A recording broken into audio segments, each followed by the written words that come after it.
नमस्कार, मैं हूं कायनात खान। आप देख रहे हैं सोशल टीवी। खबरों की शुरुआत करने से पहले एक नजर आज की हेडलाइंस पर। जिले में फिर फूटा कोरोना बम, 150 के पार पहुंचा आंकड़ा। 12 से लेकर 21 वर्ष के युवा भी संक्रमित, अलर्ट मोड में प्रशासन। दुल्हन की तरह सज धज कर भागलपुर से रवाना हुई हमसफर एक्सप्रेस, गाजे बाजे के साथ स्टेशन पर हुआ स्वागत। मधुबनी नरसंहार के पीड़ितों से मिले लोजपा नेता, आरोपियों का इनकाउंटर करने पर पुलिस कर्मियों को देंगे 5 लाख।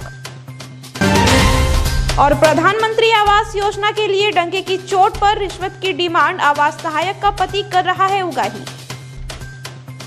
अब खबरें विस्तार से। जिले में एक बार फिर कोरोना का विस्फोट हुआ है और गुरुवार को 150 लोग कोरोना से संक्रमित मिले हैं। केवल शहरी क्षेत्र में ही 59 लोग संक्रमित हुए हैं।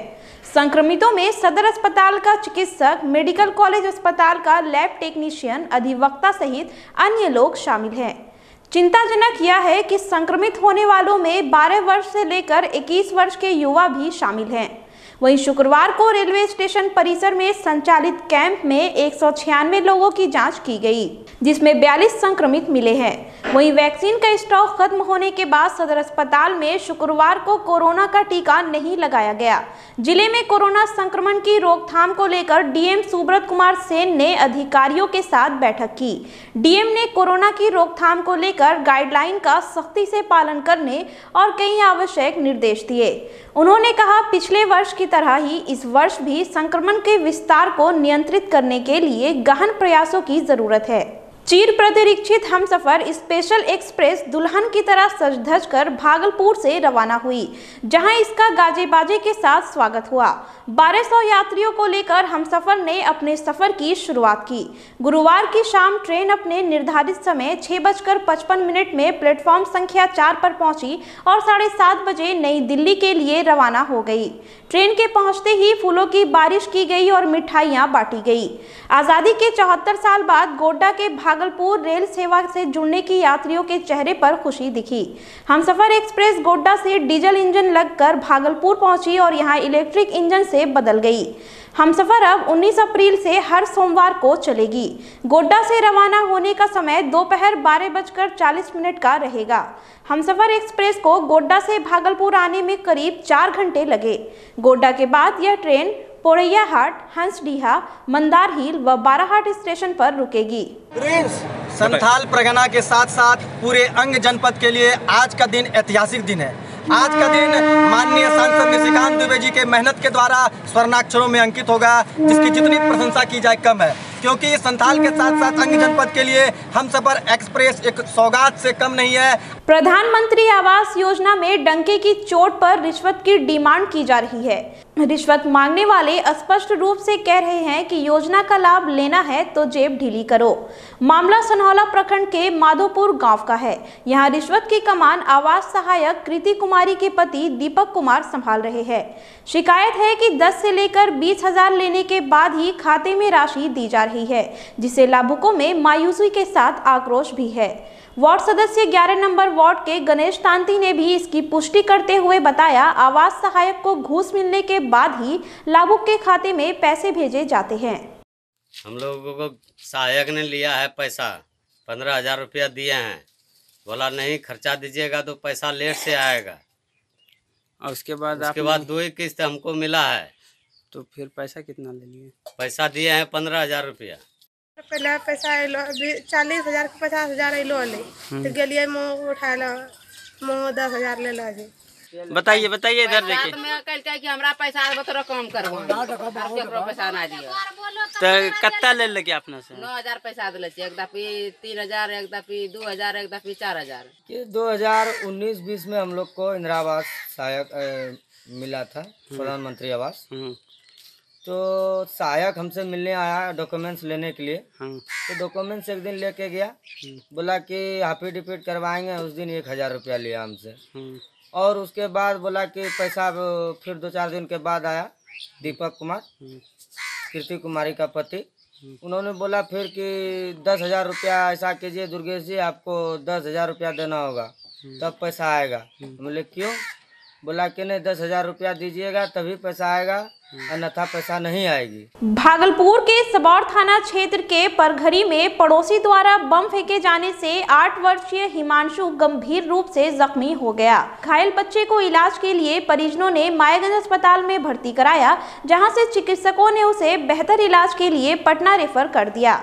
घटना के बाबत जख्मी हिमांशु की मां रेणु देवी ने बताया कि पड़ोसी बबलू यादव से जमीन का विवाद चल रहा था।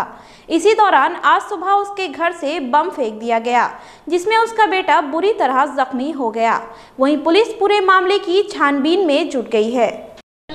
सूती का भी उठी नीचा उतरल बबलू यादव ने बेगी दिल की बम ओकरा कन चले ब्रह्मदेव यादव, केशव यादव, रंजीत यादव, कारू यादव, सुधीर यादव, फरू सुधीर यादव।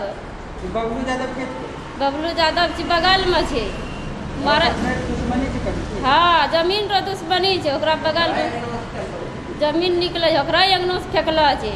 बच्चा हमरा गिरले, हम गेलिए देखै तालुक बहा सब निकलले घरों से। मधुबनी नरसंहार के आरोपियों की नेपाल में गिरफ्तारी के बाद भी राजनीति थमने का नाम नहीं ले रहा है और विपक्ष इसको लेकर हमलावर है। अमरपुर विधानसभा से लोजपा प्रत्याशी डॉक्टर मृणाल शेखर ने मधुबनी नरसंहार के आरोपियों का इनकाउंटर करने वाले पुलिसकर्मियों को 5 लाख रुपया इनाम देने की घोषणा की है। लोजपा नेता ने पीड़ित के परिजनों से मधुबनी के महमदपुर गांव में मुलाकात भी की। उन्होंने पीड़ित परिवार के प्रति संवेदना व्यक्त करते हुए आर्थिक मदद का आश्वासन दिया। उन्होंने मृतक के बच्चों के इंटर तक की पढ़ाई का भी पूरा खर्च उठाने की बात कही। डॉक्टर मृणाल शेखर ने कहा, पीड़ित परिवार को न्याय की जगह कुछ लोग इससे जातीय संघर्ष का रूप देने में लगे हैं।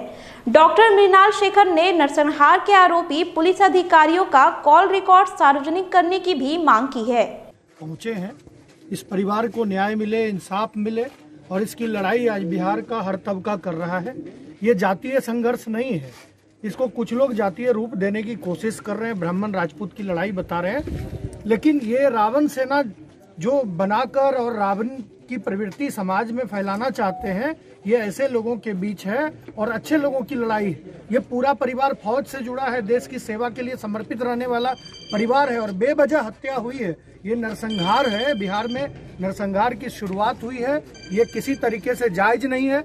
हम लोग तो आशान्वित थे, पूरा बिहार और देश आशान्वित था कि शायद ऐसे राक्षसों की गाड़ियां पलटेगी और वो यमपुरी की ओर जाएंगे, लेकिन जिस तरह से उनको गिरफ्तार करके प्रदर्शित किया गया, ये आने वाले समय में समाज में और भय का वातावरण बनाएंगे।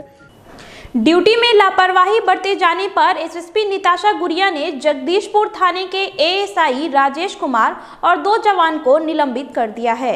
एक माइक्रो फाइनेंस कंपनी में चोरी करने के आरोप में वादे गांव का आरोपी छोटू मंडल जगदीशपुर पुलिस की लापरवाही से कोर्ट में पेशी के लिए लाने के दौरान हथकड़ी खोलकर फरार हो गया था। हालांकि फरार दूसरे दिन आरोपी छोटू मंडल को गांव के ही बगीचे से गिरफ्तार कर लिया गया। घटना की जानकारी मिलने पर एसएसपी ने कार्रवाई करते हुए एएसआई राजेश कुमार और 2 जवान की लापरवाही पर उन्हें निलंबित कर दिया। बढ़ते संक्रमण के बीच अभी भी कई लोग कोरोना को लेकर बेहद लापरवाह है। लोग बिना मास्क पहने सार्वजनिक जगहों पर ऐसे घूम रहे हैं जैसे कोरोना खत्म हो गया हो। शुक्रवार को रेलवे स्टेशन और सदर अस्पताल परिसर में कुछ ऐसा ही नजारा देखने को मिला। यहाँ ना तो लोग सोशल डिस्टेंसिंग का ध्यान रख रहे हैं और ना ही मास्क का प्रयोग कर रहे हैं। कुछ लोग मास्क अपने पास रखते हैं लेकिन पहनते नहीं। पुलिस चेकिंग या कैमरा देखते ही कुछ देर के लिए मास्क लगा लेते हैं और फिर हटा देते हैं। ऐसे में यदि हमने कोरोना संक्रमण से बचाव के मानकों का सख्ती से पालन नहीं किया तो तबाही का कारण बन सकता है। शहर में बिजली की बढ़ती खपत को देखते हुए आईपीडीएस परियोजना के तहत शुक्रवार को भीगनपुर के पावर सब स्टेशन में 10 MVA के 2 पावर ट्रांसफार्मर लगाए गए। इसका उद्घाटन करते हुए विद्युत अधीक्षक अभियंता श्रीराम सिंह ने बताया, भीगनपुर में सब पावर हाउस के चालू होने से शहर के 4 फीडर को फायदा होगा और लो वोल्टेज की समस्या समाप्त हो जाएगी। इसके अलावा शहर के Lodipur polytechnic college, Jawaharlal college अस्पताल के समीप जल्द ही आईपीडीएस परियोजना के तहत पावर हाउस का निर्माण कराया जाएगा। भीखनपुर पावर सब स्टेशन जो आईपीडीएस परियोजना के तहत बना है, यहाँ 10 MVA के 2 पावर ट्रांसफार्मर लगे हुए हैं और इसके आज उद्घाटन किया गया है पीएफसी के पर्सनल के द्वारा। और इसके चालू होने से यहाँ के 4 फीडर को फ़ायदा होगा। 4 फीडर से जुड़े उपभोक्ताओं को भरापुरा हॉस्पिटल, घंटाघर, भिखनपुर, इस फीडर से जुड़े सारे उपभोक्ताओं को करीब 20-25 हज़ार आबादी को तत्काल राहत मिलेगी लो वोल्टेज से। शुक्रवार को कचहरी चौक पर ऑटो रिक्शा पलटने से एक व्यक्ति गंभीर रूप से जख्मी हो गया। बेहोशी की हालत में घायल को पुलिस ने इलाज के लिए मायागंज भेज दिया है। घायल व्यक्ति कहां के रहने वाले हैं, इसके लिए उनके होश में आने का इंतजार किया जा रहा है। जिला कांग्रेस भवन में एनएसयूआई के 91वें स्थापना दिवस पर विश्वविद्यालय अध्यक्ष नीरज कुमार ने झंडोत्तोलन कर संगठन को मजबूत करने का संकल्प लिया। प्रदेश सचिव आदित्य राज चिंटू ने कहा कि विश्वविद्यालय के प्रत्येक कॉलेज में टीम गठित कर संगठन छात्र की समस्याओं पर काम करेगा। मौके पर गौरव कुमार, अभिजीत, अभिनव, ज्ञान रंजन, गुलशन समेत अन्य कार्यकर्ता मौजूद थे। आज 9 अप्रैल 1971 को एनएसयूआई की स्थापना हुई थी। अभी 2021 में 91वां स्थापना दिवस हम लोग झंडा तोलन करके मनाए। और 1971 में 9 अप्रैल 1971 में इंदिरा गांधी के नेतृत्व में एनएसयूआई संगठन का स्थापना किया गया था। और एनएसयूआई संगठन का स्थापना करने का मुख्य उद्देश्य ये था कि विद्यार्थी के बातों को एक संगठन द्वारा पदाधिकारी को पहुंचाया जाए। पिछले 4 दिनों से गर्मी में तप रहे लोगों को शुक्रवार को राहत मिली।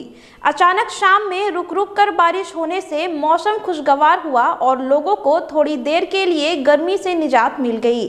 हल्की बूंदाबूंदी से गर्मी में झुलस रही बेल वाली व अन्य सब्जी की फसलों को भी फायदा मिला है। फिलहाल खबरों में इतना ही। अब मुझे दीजिए इजाजत। नमस्कार।